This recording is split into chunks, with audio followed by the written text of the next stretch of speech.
Bè chưa.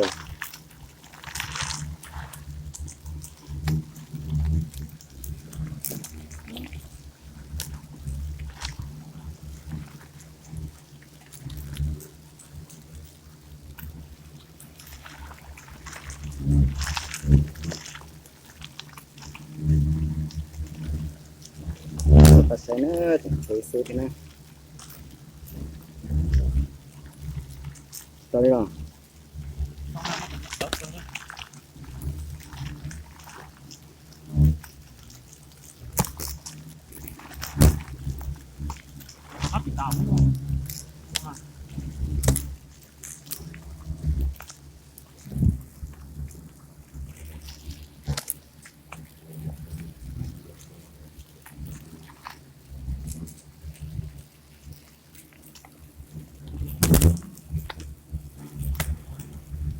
Nha, con già của nó tấn công đây này. Ô, đấy có món xịt nữa.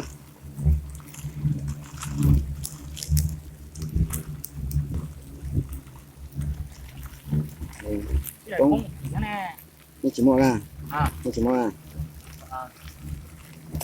nó nhỏ đi con ơi, nó nhỏ không, nó nhỏ block kia rồi. nó nhỏ mặt block kia, nó nhỏ đi nói bây giờ mới đây đến đấy là chúng mua Chỉ mua giật hết phần dưới rồi, nó nhỏ 4 cân nhá.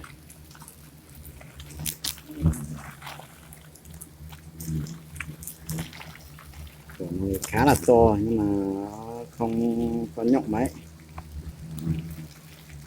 Lọt cái nó ta chỉ mua nhỏ nữa. Lọt cái ơi, chồng cái gì nữa? Cái nào đó? Lọt cái đó. Mất chưa? Mất chưa? Nó mọc trong cái này.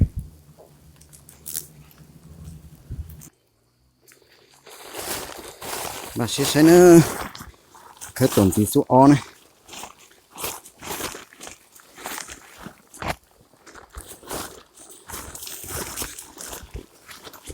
Cái số o này.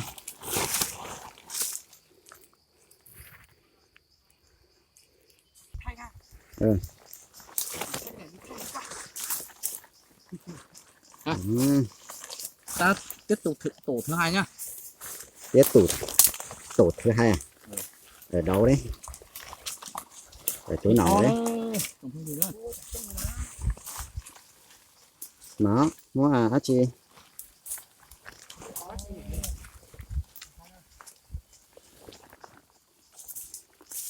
Ui, chỗ tuổi. Có tiền ăn đi. Tổ tiền ăn.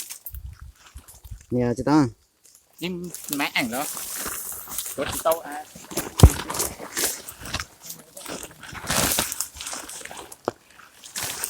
Cái chỗ on ấy.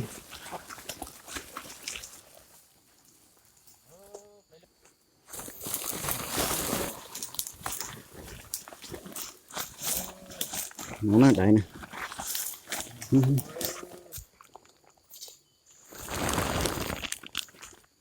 Để xuống cửa của nó.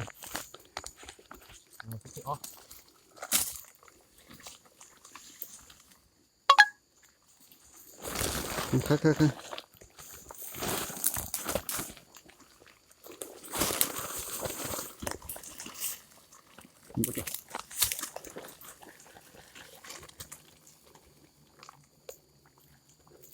Nó sẽ thử on á. Lên tộc cờ đó là sao à? Rồi tộc lên. Lên tộc cờ đó. Lên. Đây đúng đốt của nó to đùng đây này.